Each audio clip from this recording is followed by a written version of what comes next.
Fala, pessoal.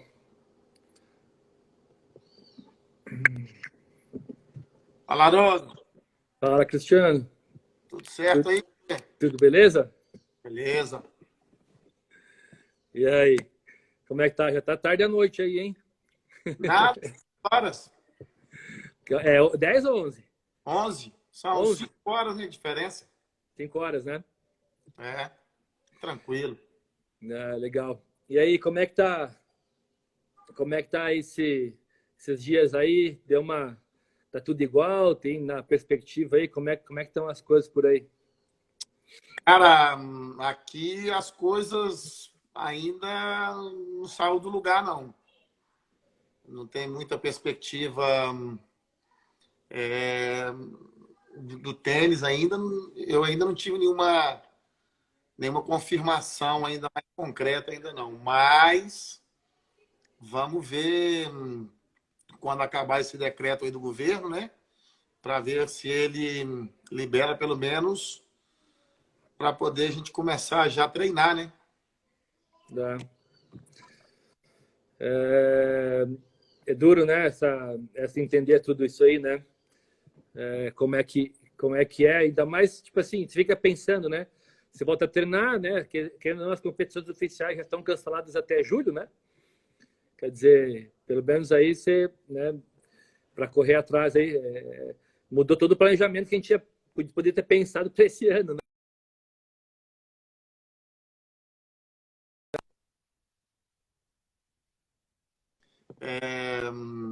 Você está na mesma situação que eu, que tem jogador juvenil com perspectiva de jogar o Grand Slam, né?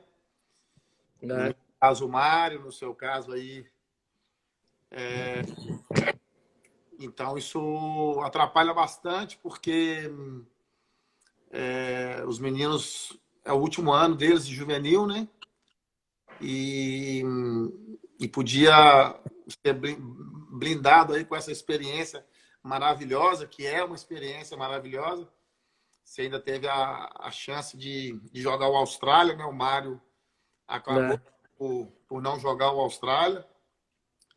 E vai ficar um pouco, como se diz aqui na Espanha, né? Sabor de boca. Se não tiver e ele não puder jogar, ele vai ficar. E é, ele está bem ali na porta, ali, né? Tá 50 e poucos, está na porta ali para poder jogar, mas com essa situação, se não voltar aos torneios, se não tiver pelo menos o Open dos Estados Unidos ali, vai ficar para quando for profissional, né? É verdade. É duro, né? Essa parte aí. É, Então, o pessoal tentado aqui, né? O Jorge Del Nero aí, boa noite, Jorge. Pepes aqui, Thiago Leiva, Wester Júlio, dando um oizinho aí pra esse gente. também é parceiro lá de Belo Horizonte lá. Né? Projeto Colmeia aí, boa noite. Então, pessoal, estamos aqui hoje com o Cristiano Oliveira, né? Que você é natural de BH mesmo, Cristiano? Sou de BH. BH. É. E então o Cristiano é um brasileiro aí que se aventurou no tênis na Europa aí. Então, Cristiano, conta um pouquinho para gente aí como é que é a sua história aí, como é que você resolveu, o que te motivou, né, a ir para a Europa aí e buscar um novo rumo na sua carreira de trabalho aí. Cara, na verdade, eu estava fazendo um trabalho no Brasil. Eu sempre gostei muito da competição. Eu tenho muito orgulho, né, de falar. Eu comecei no tênis de uma forma totalmente diferente do resto do pessoal, né? Eu comecei como boleiro, fui pegador de bola no Brasil durante 5 anos. Aí tive as minhas primeiras oportunidades de jogar alguns torneios. Acabei por ser campeão mineiro, né? Tenho muito orgulho de ter sido campeão mineiro de 18 anos.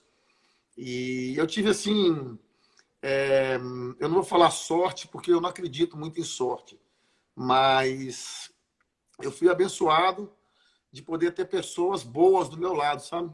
Para me Sim. ajudar. Então, assim, eu trabalhei com pessoas especiais. Trabalhei em Belo Horizonte com Marcos Barreto, que eles chamam de Caquinho lá em Belo Horizonte. Na altura, ele tinha uma equipe de competição incrível. Na época o Guga era juvenil, né? Que o tênis brasileiro tinha uma safra de jogador muito, muito grande. Jogadores, assim, de potencial incrível, que acabou saindo ali da geração do Guga. Muita gente que jogou tênis bem, né? E eu tive o privilégio de trabalhar com o Caco ali, no iate. E lá foi onde eu conheci também um dos grandes amigos que eu tenho, que é como se fosse um irmão para mim, que é o William Lage, que depois se tornou num grande treinador e dono de academia em Belo Horizonte. E eu sempre muito motivado com o tema da competição, de entrar na competição. E logo depois eu iniciei meu projeto individual, né, trabalhando ali com o William, na academia do William. O William abriu uma academia, me convidou para ir com ele. E eu iniciei esse projeto lá na academia, chamava Indoor Tênis. E ali foi começando o projeto com vários garotos. E aquilo foi dando certo, foi crescendo, crescendo.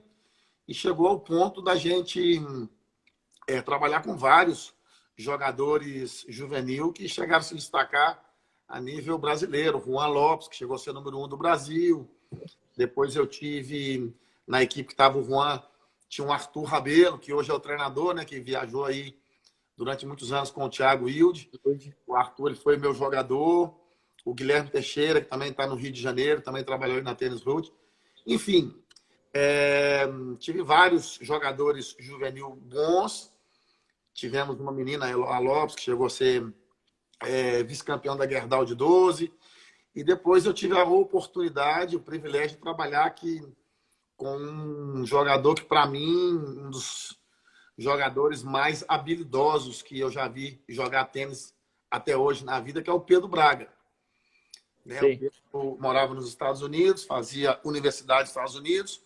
Ele voltou para Belo Horizonte e começou a trabalhar com a gente. E aí, lá na academia, lá na BH Tênis.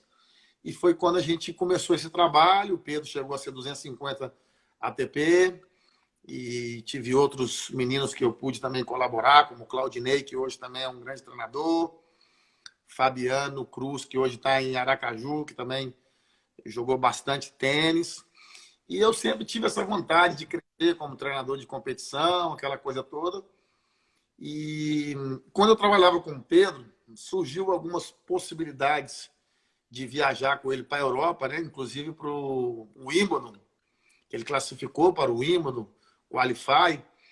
E eu sempre ficava naquele impasse que eu não tinha documento para vir, passaporte, não sei o quê. E eu falei, não, eu preciso ir lá fora, eu preciso ver como é que é o tênis na Europa. E foi quando o Larry também me deu uma oportunidade de fazer a pré-temporada do Google, conversei muito com o Larry. E lá, o tênis na Europa é outra coisa, você tem que ir lá, tem que conhecer, é importante o treinador. Deixa eu te cortar aqui, ó, aproveitar aqui, ó. Entrou aqui o Gonzalo Lopes. Gonzalo. Aí, y Gonzalo, mañana hacemos nuestra live a las 6 de Brasil y gracias por aceptar la invitación que le hizo. Nos vemos mañana. Grande, Gonzalo. Então, eu acabei tendo a oportunidade de vir com uma jogadora para Portugal. A gente ia fazer uma gira em Portugal, Marrocos e na França. E eu tive a sorte de conhecer ali o Manel de Souza, né, que ele tem ainda uma academia grande em Lisboa. Ele tem concessão, naquela altura ele tinha concessão de 2 clubes em Lisboa, clubes importantes. E tinha o filho dele que jogava, era juvenil, jogava muito bem. E eu acabei acertando com ele de vir para Portugal. Eu gostei do país, gostei de Lisboa, amei Lisboa, foi amor à primeira vista. E acabei vindo para Portugal. E foi uma experiência muito legal em Lisboa. Foi um ano que eu fiquei com o Manecas, em Lisboa. Trabalhei com o filho dele, com o Pedro Souza. O Pedro Souza hoje deve estar 130 do mundo. Na época, treinava muito com a gente lá, era o Gastão Elias, que chegou a morar aí no Brasil. Sim. Acho que mora no Brasil hoje, né? Em Curitiba, se eu não me equivoco. Não, acho que ele mora em Miami, né? Está em Miami, né? Ele que mora em Miami. Com a Miró, né? A filha de Miró, né? Exatamente. Eles estão morando em Miami. Então, eu tive o prazer de de compartilhar treinamentos ali com eles, com o Gastão, com o Pedro. O Pedro, naquela altura, chegou a fazer quartas de final de Roland Garros, juvenil. Então, foi uma experiência legal, mas foi só um ano. Eu tive um convite de uma cidade pequena, 50 mil habitantes, estava a 130 quilômetros de Lisboa, Évora, cidade fantástica, cidade maravilhosa, que eu tenho ali laços fortíssimos, porque foi onde nasceu, inclusive, a minha primeira filha. Né? E eu fui ser diretor técnico de um clube em Évora, um clube tênis de Évora, um clube maravilhoso, com 10 quadras. E nessa altura foi até engraçado, porque quem estava comigo, passando uma temporada comigo em Portugal, era o Rogerinho, o Rogério Silva. Né? Ele chegou a ficar comigo em Portugal. Ficou um tempo lá em Portugal, né? Ficou um bom tempo lá, né? Foi uma passagem curta, mas foi uma passagem legal. Foi um aprendizado assim, bastante legal. E eu acabei ficando em Portugal 6 anos. Fiz um trabalho em Évora ali legal. A gente chegou a jogar interclubes. Conseguimos colocar o clube de tênis de Évora na elite do tênis nacional em Portugal. Foi uma coisa muito bacana. Tivemos bastante jogadores ali com uma progressão boa no cenário português ali. E foi um trabalho muito gratificante em Portugal, um trabalho legal, onde eu acabei, inclusive, optando por pegar a minha nacionalidade portuguesa. Oh, legal. Eu acabei me fazendo cidadão português, né? A minha filha nasceu em Portugal. Então, assim, estreitou muito os laços com Portugal. É um país que eu amo, que eu sou apaixonado. Mas a Espanha sempre foi o meu primeiro amor. Né? Nós, brasileiros, temos muito aquela coisa dos Estados Unidos, né? A galera muito de ir para os Estados Unidos. Meu sonho mesmo era Espanha. Eu era assim, era a minha paixão mesmo, assim. Foi quando surgiu a oportunidade de vir para a Espanha, vim para trabalhar para a federação em Castilha e León, né, para a federação local em Burgos. Cheguei, estava começando o verão, cidade bonita, clima maravilhoso. Estou no paraíso, né? Projeto da federação. E o que me chamou a atenção nesse projeto é que eram crianças pequenas. A faixa etária de idade era de 8, 9 anos. E eu, quando vim para a Espanha, eu vim com a intenção de conhecer o tênis de base da Espanha. Porque o tênis profissional, aquela coisa toda, a gente via na televisão, a gente conhecia um pouco das academias. Eu queria saber como que os espanhóis trabalhavam na base, na garotada ali, sabe? Sim. Aí eu cheguei nesse centro, rapaz, tinha como 70 meninos. 8, 9, 10. Eu fiquei encantado. Falei, é aqui que eu quero ficar.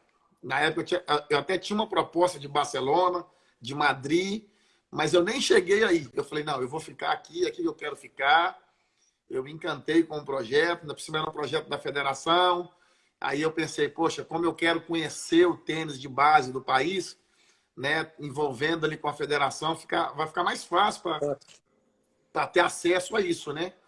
E beleza, acertei tudo e tal. Quando eu voltei, né, chegou ali mais ou menos setembro, outubro. Para começar, eu cheguei, não tinha a federação, ela em Burgos, ela não tinha uma sede própria, então não tinha quadra. Tinha quadra para treinar, eles tinham uma quadra para 70 meninos.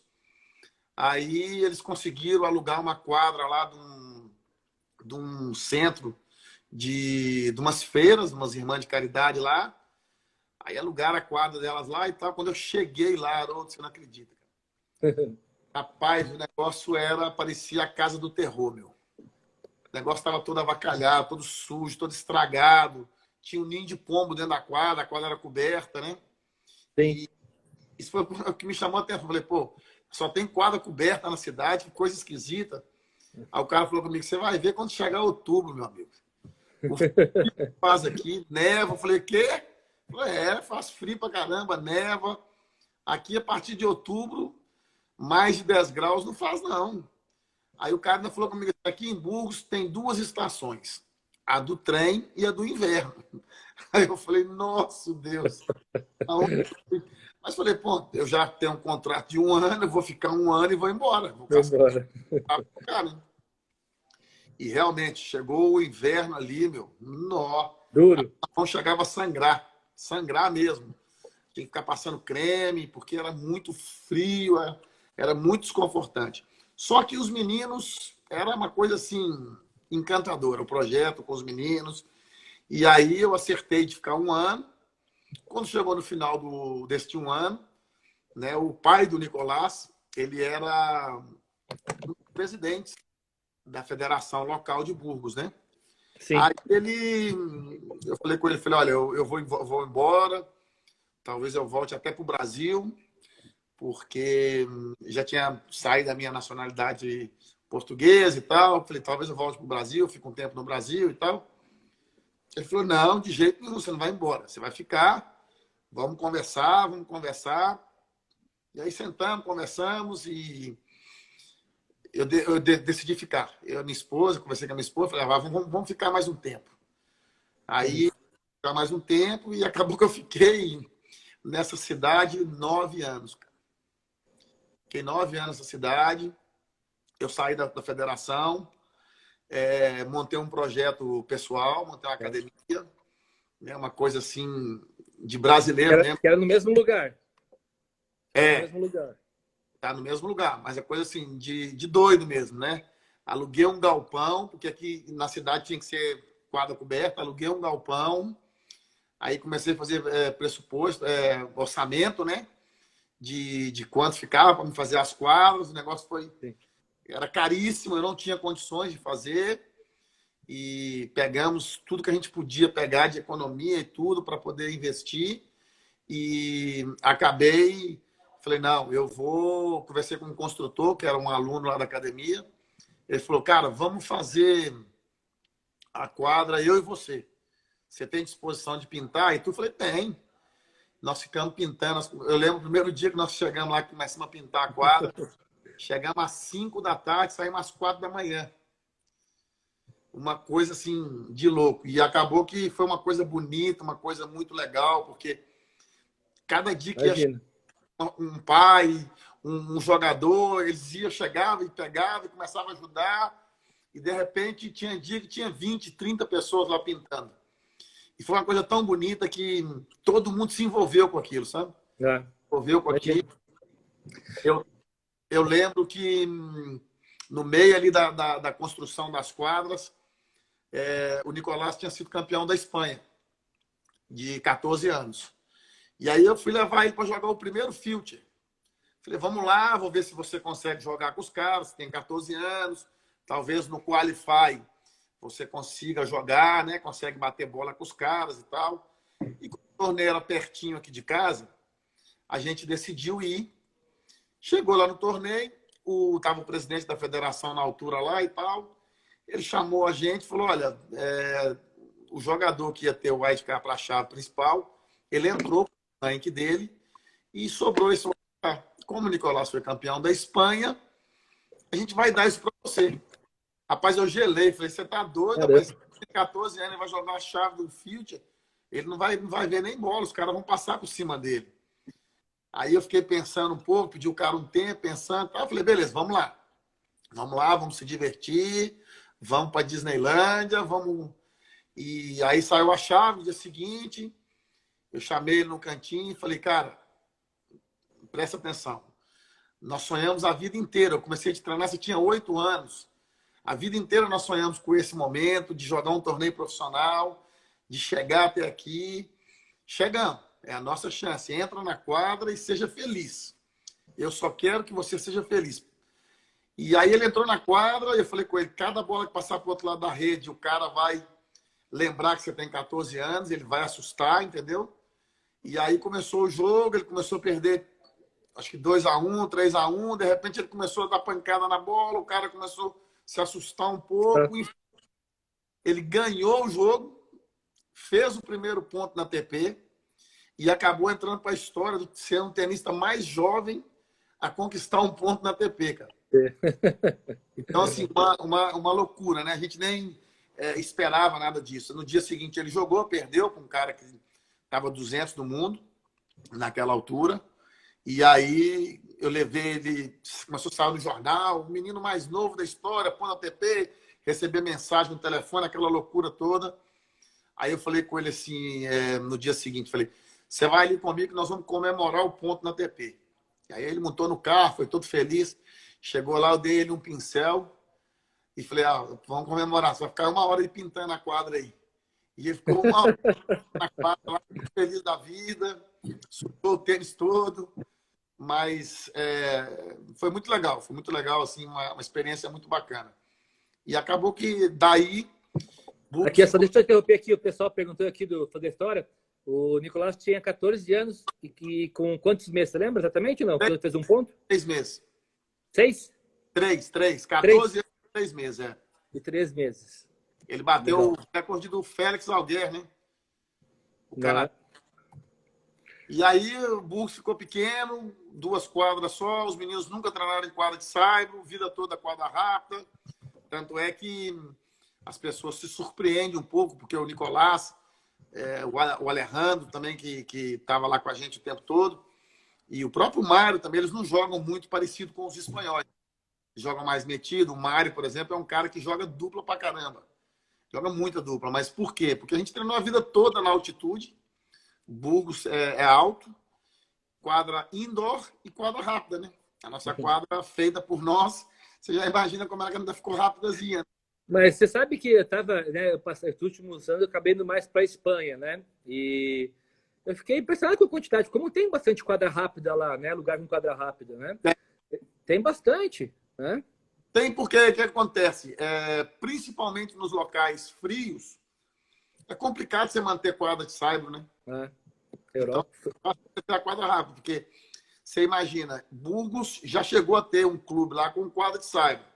Só que quando nevava, o diretor do clube falou, nevava bastante e a quadra ficava vários dias interditada, depois dava muito trabalho para reabilitar a quadra, então é muito complicado. Então é melhor ter quadra ali por Burgos, País Basco, Cantábria, tem muita quadra rápida, muita.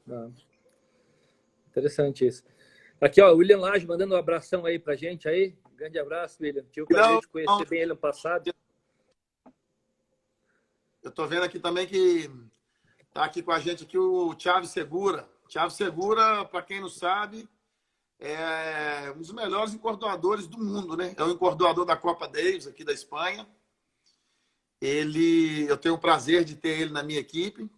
Ele nos ajuda aqui com a raquete dos meninos, com o Nicolás, com o Mário. Ajuda também o Nicolás em outras questões. É um parceiro, é um amigo e é um dos melhores encordoadores que tem hoje no mundo do tênis. Então, pessoal, aqui, ó, então só lembrando, a gente sempre tem um brinde aqui, tá? Hoje um brindezinho vai ser um brinde do CFTRP. Então, aí que a gente vai estar mandando para casa aí uma lembrança, tá? Então, quem quiser fazer uma pergunta aí, vai ganhar um brindezinho aí. Só manda pergunta para a gente aí para conhecer. Você contou a sua história um pouco, Cristiano, aí né, como é que foi, motivou depois de Burgos, agora está em Valência, né? Eu estou em Valência. E assim, como é que é? Você falou um pouquinho, né? Como é que é um brasileiro construir essa carreira fora e ter tanto contato, né? Ser conhecido? Ao mesmo tempo, assim, né? Do pouco que eu conheço, eu acho que em todo lugar, né? Que você falou de sorte. Sorte é uma coisa que acontece para quem trabalha duro e não desiste, né? Eu acho que acaba acontecendo depois. As pessoas falam que é sorte, né? Mas ela está alinhada com trabalho e persistência, né? E não ter o sonho ali estreito e ir embora, né?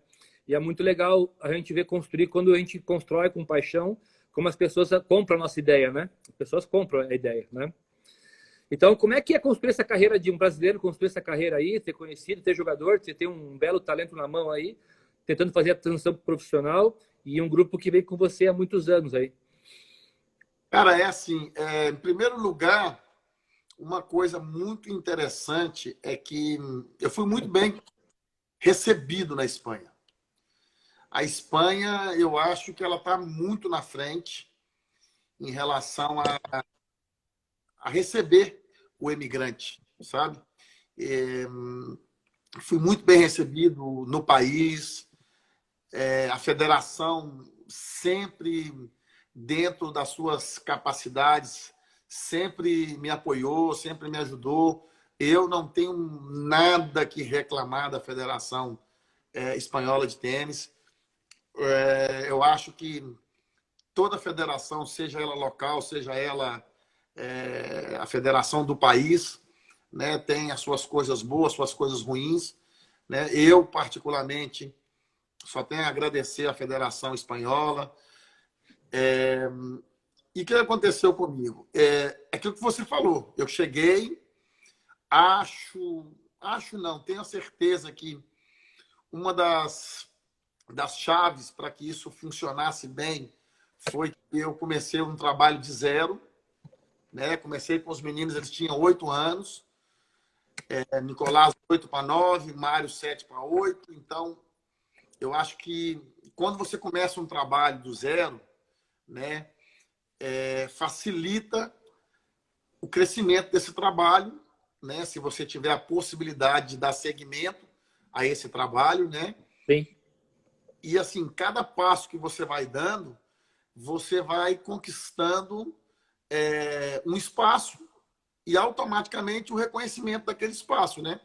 Claro. Então, isso foi o que aconteceu comigo, porque talvez se eu tivesse chegado aqui na Espanha, tivesse ido para uma academia de nome, uma coisa grande e tal, eu estaria lá até hoje, né? E era mais um, porque vai passando, o jogador vai passando, seria mais um ali. Mas como eu fui para um lugar que não tinha tradição nenhuma de tênis, não tinha clima, não tinha quadro, não tinha nada, e de repente eu coloco 3 meninos para representar o país do tênis, né, na seleção espanhola. Chegou uma altura que eles jogaram a Copa Davis de 16 anos, né? É uma coisa assim impressionante. Você fala, poxa, 3 jogadores é convocado e 2 jogadores treinam comigo. E nós não estamos falando do Brasil, nós estamos falando da Espanha, onde tem, na categoria do Nicolás, tem muita gente. Joga igual o Nicolás. E desses 20, eles convocarem 2 seu, é uma coisa assim extraordinária, né? E eu consegui colocar os 3 moleques que se destacaram mais, que foi o Mário, o Nicolás e o Alejandro, representando o país, né? As Olimpíadas que teve na Argentina, o Nicolás participou, foi para ele uma das maiores experiências que ele viveu na vida dele, né? Então, assim, no meu caso, eu acho que a chave de tudo isso foi ter começado do zero. Foi ter começado do zero, né? E foi dando. É igual a agricultura. Eu levo mais para o lado assim, da agricultura, ainda que eu não entenda nada de agricultura. Quem entende de agricultura bastante é o meu braço direito, que é o Guilherme. Eu acho que ele até está nos ouvindo aqui, que é um cara que é chave no projeto, é fundamental para o meu projeto. Tanto é que hoje ele está tocando a academia de Burgos sozinha lá, ele está lá segurando a onda, porque um tem que ficar lá, o outro ficar aqui, né? E na agricultura, você joga. Primeiro você tem que preparar a terra, né? Prepara a terra, depois joga lá a sementinha, e todo dia você tem que ir lá molhar, cuidar, aí a árvore cresce, né? Aí depois vai dando aquela florzinha, no caso, se é uma laranja, por exemplo, depois a laranja sai, depois tem que ficar madura, para depois você pegar e comer. Então, o nosso caso aqui está mais ou menos indo por esse caminho. E automaticamente, a nossa árvore está dando frutos bons. Então, a árvore que dá fruto bom, né? Pessoas querem pegar daquela árvore. Então, esse respeito que, graças a Deus, eu fui constituindo aqui na Espanha foi porque deu fruto. E deu fruto por quê? Primeiro, isso é muito importante. Eu acho que isso passa com você também, com o seu jogador, né? O que eu falo muito. Eu vi isso nas lives que tem sido feita aí no Brasil, os treinadores comentando e tal. Um dos problemas que eu vejo no tênis brasileiro é essa mudança que os jogadores têm constante de treinador, né?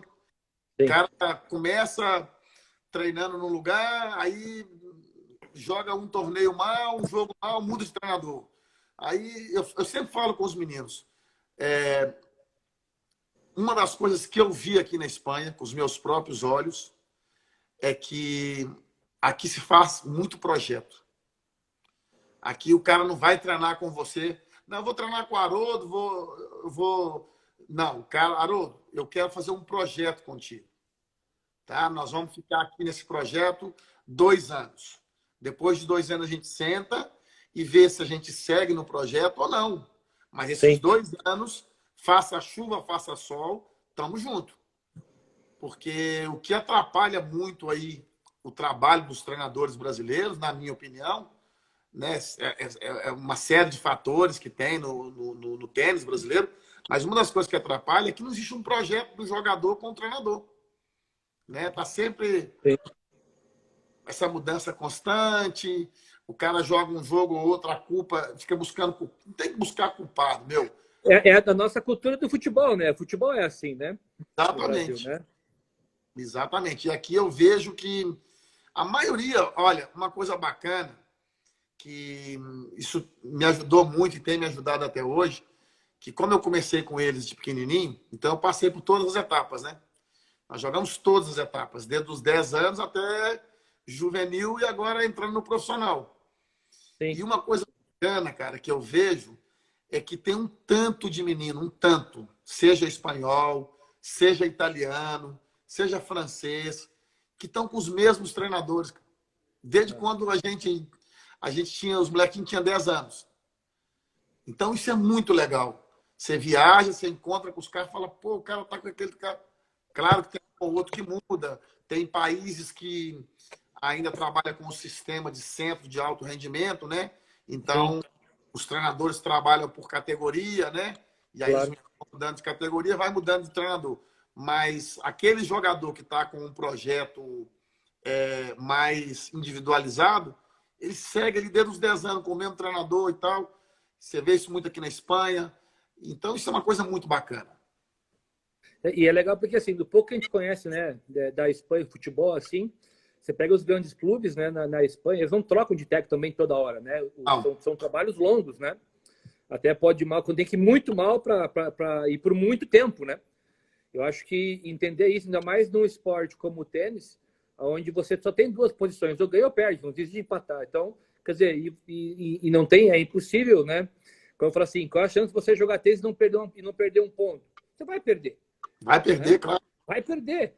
E você vai vencer sempre? Não, ninguém vence sempre. É só ver a estatística dos caras. Mesmo os nossos top aí, tem hora que eles têm fases complicadas, né?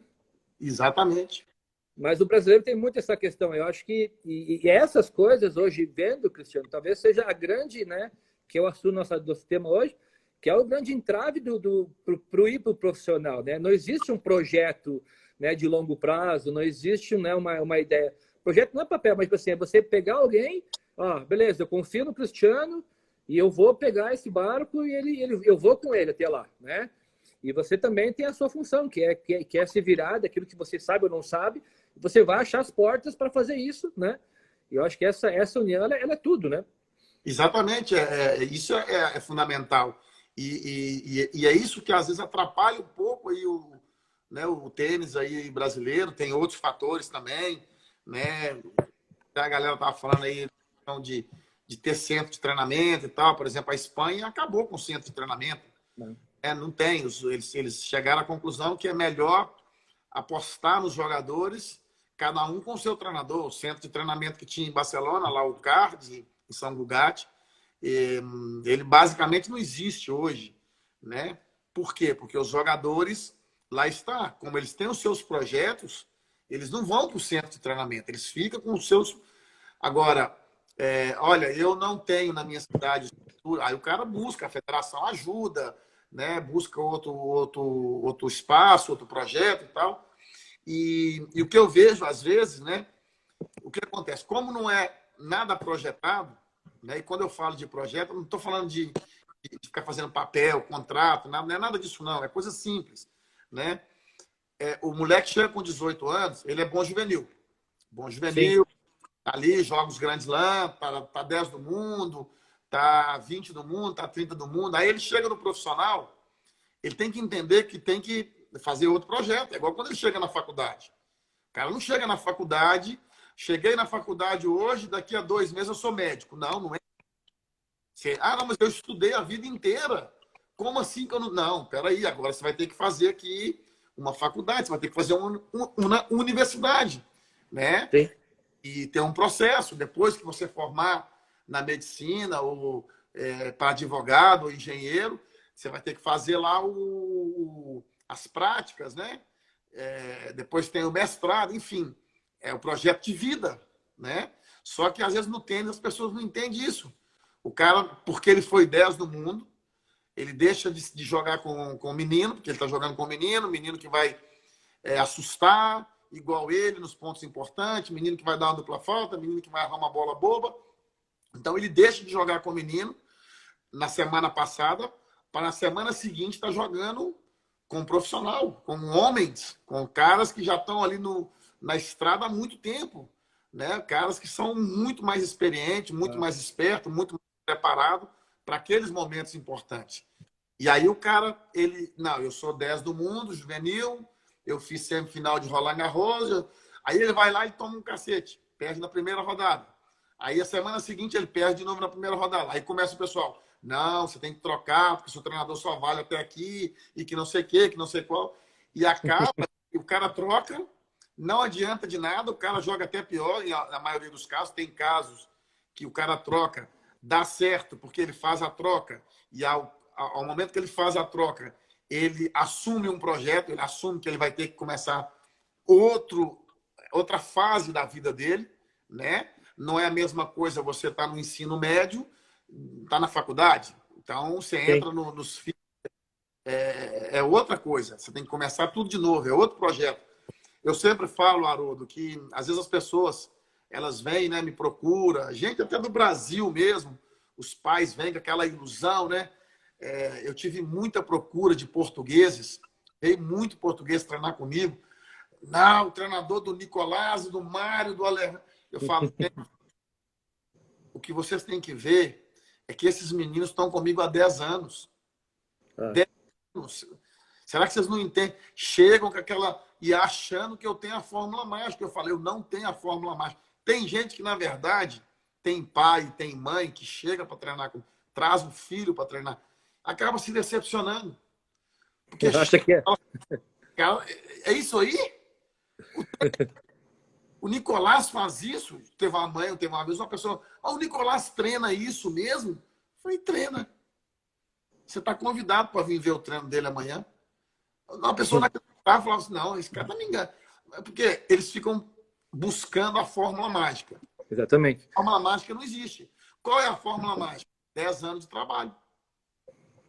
Essa é a fórmula.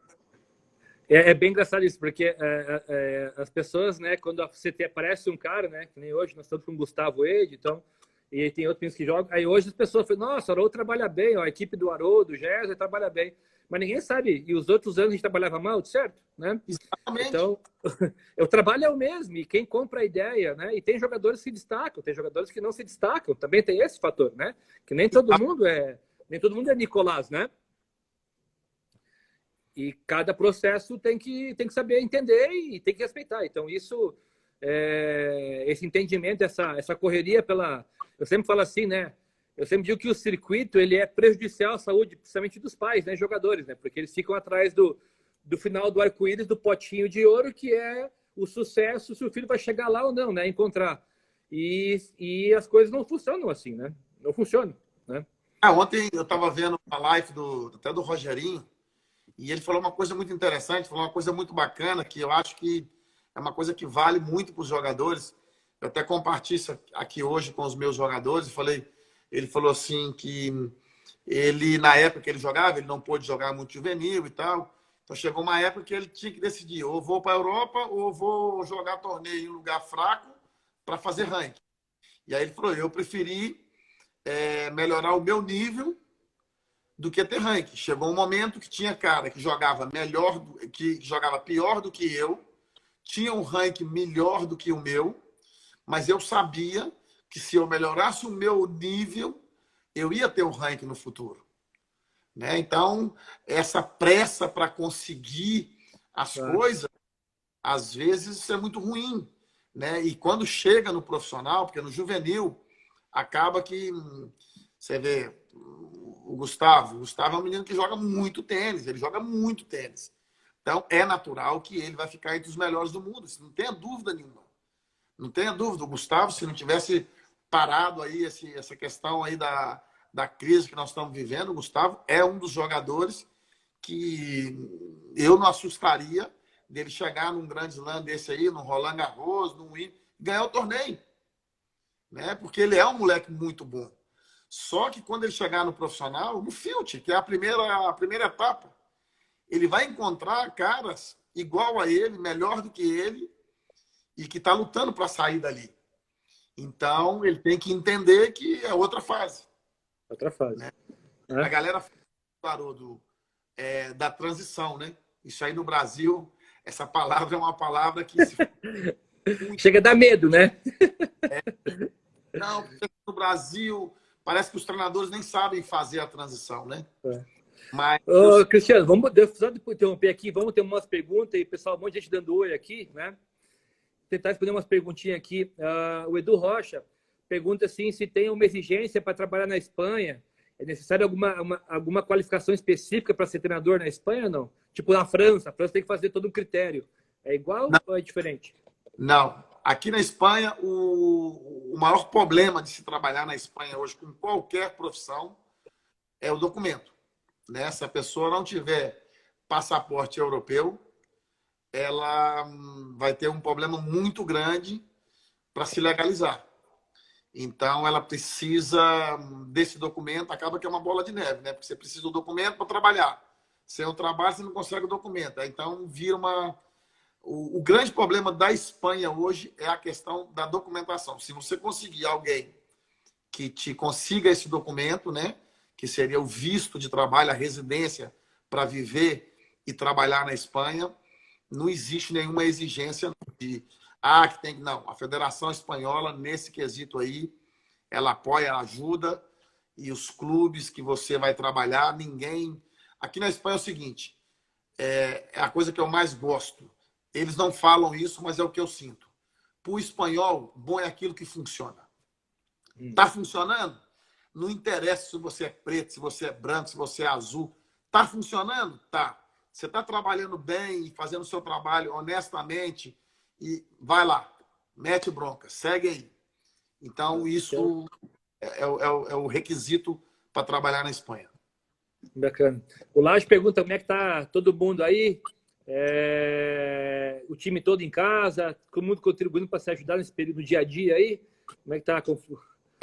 Cara, aqui é o que eu falei, né? Eu sou privilegiado, graças a Deus eu moro numa casa, então a gente tem quintal, a gente pode sair um pouquinho, pegar um pouco de ar e tal, mas as regras aqui são bem rígidas, né? A gente não pode sair na rua, não pode mesmo. Você vê que eu moro num condomínio fechado, mesmo assim eu não posso andar dentro do meu condomínio, né? A gente só pode sair para poder ir na farmácia e no supermercado. Só pode andar uma pessoa por carro, ou seja, você não pode levar uma outra pessoa no carro. E está bem restrito mesmo as regras, as normas. E que eu acho que tem que ser assim mesmo aqui, porque senão as coisas não vão funcionar, né? Sim. Legal, aqui o Carlos Guerada, acho que é espanhol, não sei se você conhece, Guerada. Fala que tem que chorar muito para depois rir, né? Quebrar muita pedra para depois encontrar o ouro, né? Já que ele fala do trabalho a longo prazo aí, né? O Edu Rocha comenta que projeto é uma coisa que é a palavra favorita, né? Ao se abordar o tema desenvolvimento no tênis, né? Thiago aqui, né? Trabalha 40 anos, né? Sobre o tempo de trabalho, Thiago Leto comentando. Tem aqui o Fabiano, grande Fabiano. Um grande abraço.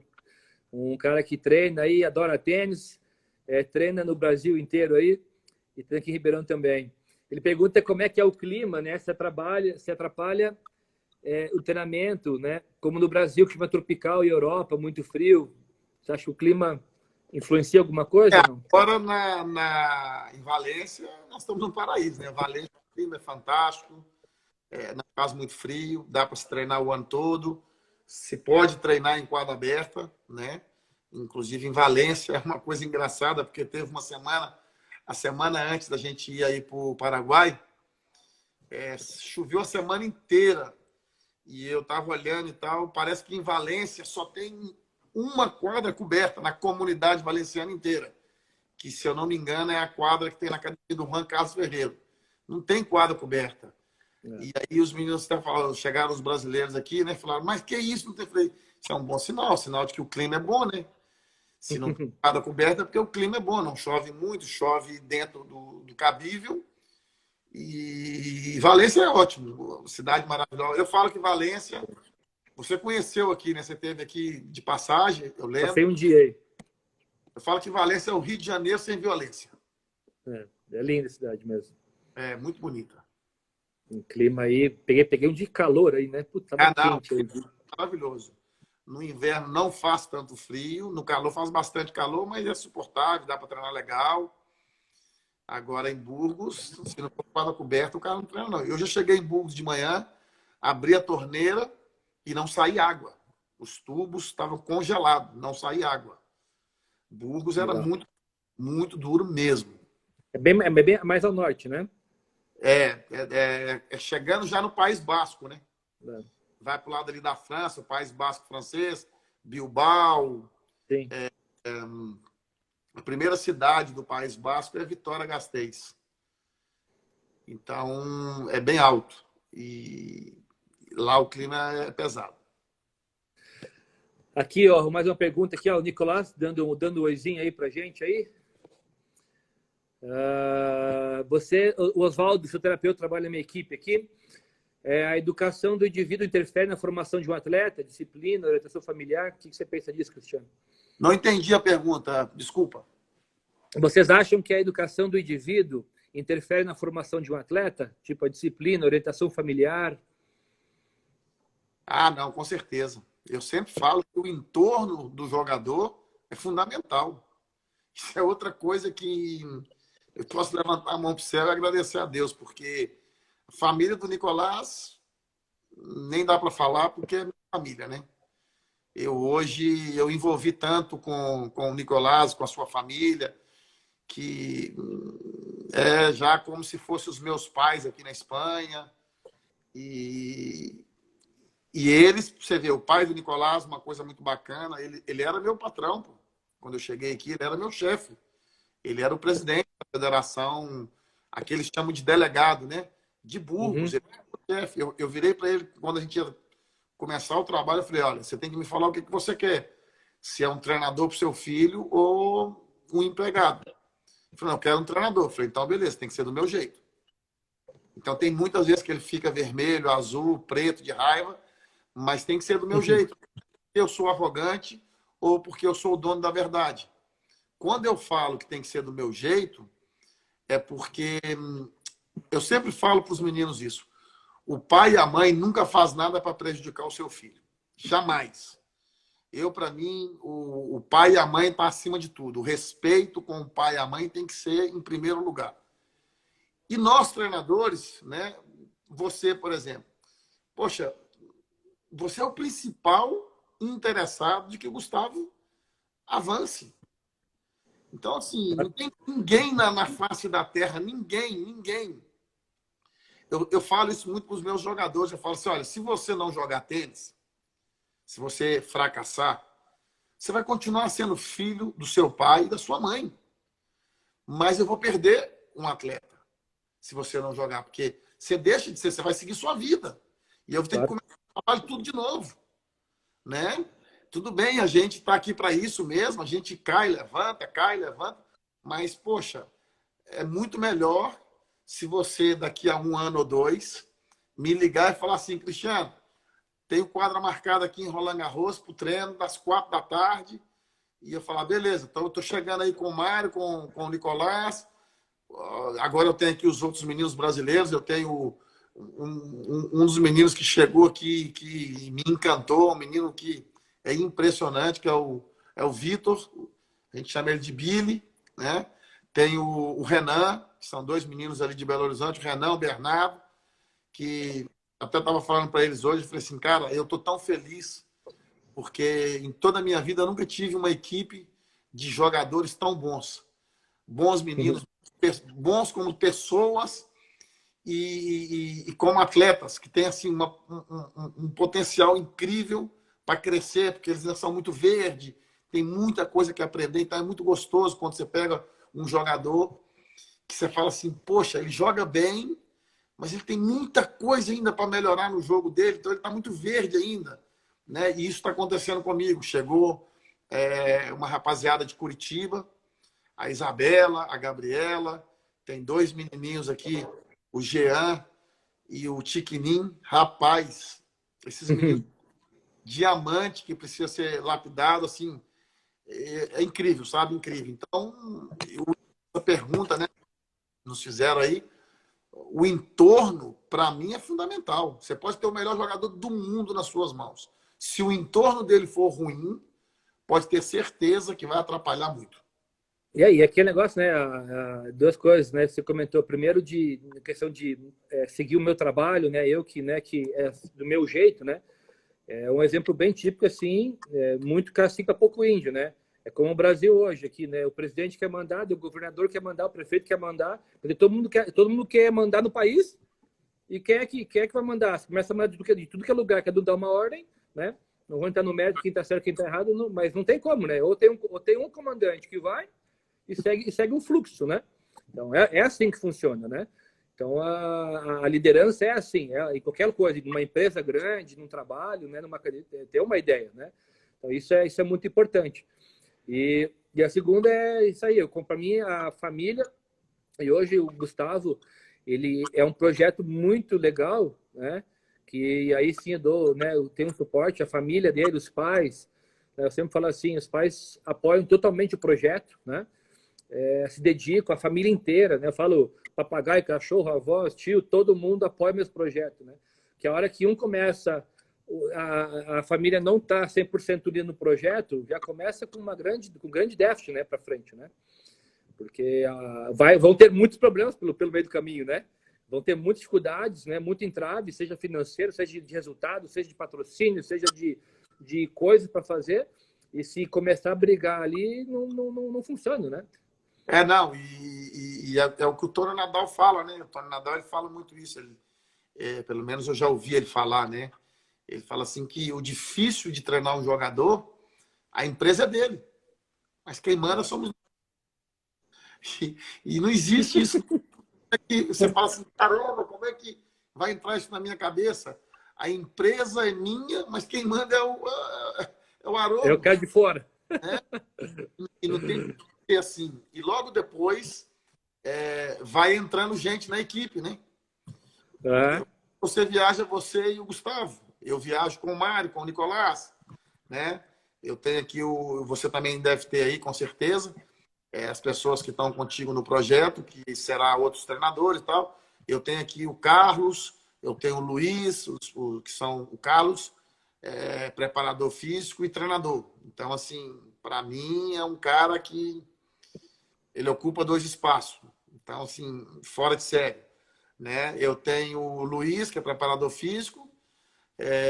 Já falei do Guilherme, que é o meu braço direito. Depois eu tenho os 2 fisioterapeutas lá em Burgos, que é o Davi e o Rose. Né? Já entrou na equipe do Nicolás, podólogo. E pouco a pouco vai entrando gente, né? Nós temos o Álvaro, que é o agente do Nicolás hoje, do Mário. O Thiago Segura, que também está ali ajudando nessa parte também, com as raquetes. Você vê que a equipe só vai crescendo, vai crescendo. Então, se todo mundo não entender o seu espaço, né? O Thiago Segura, quando ele pega a raquete para preparar, a gente conversa, claro, mas na hora que ele começa a fazer o trabalho dele, eu não quero nem saber. Se ele fizer cagada, se ele fizer alguma coisa ruim ali na raquete e a raquete quebrar na mão do Nicolás lá, ele que se entenda ali com o Nicolás, né? No bom sentido.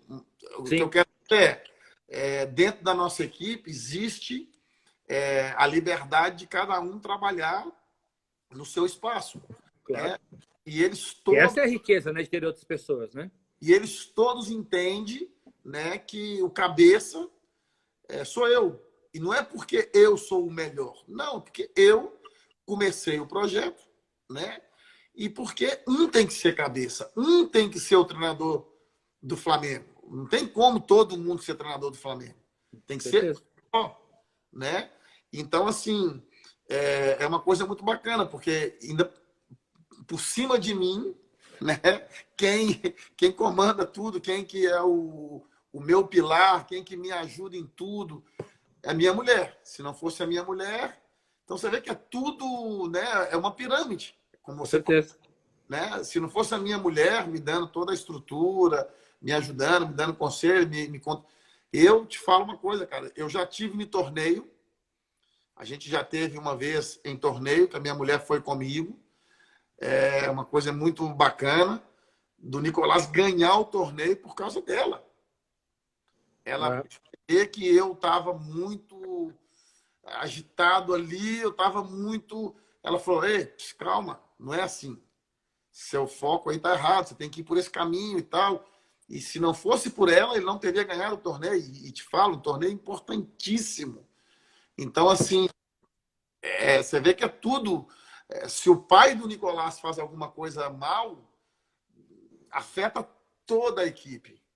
Entende? Então, o pai tem que entender que ele tem que ser pai, na hora que tem que ser pai, ele tem que ajudar.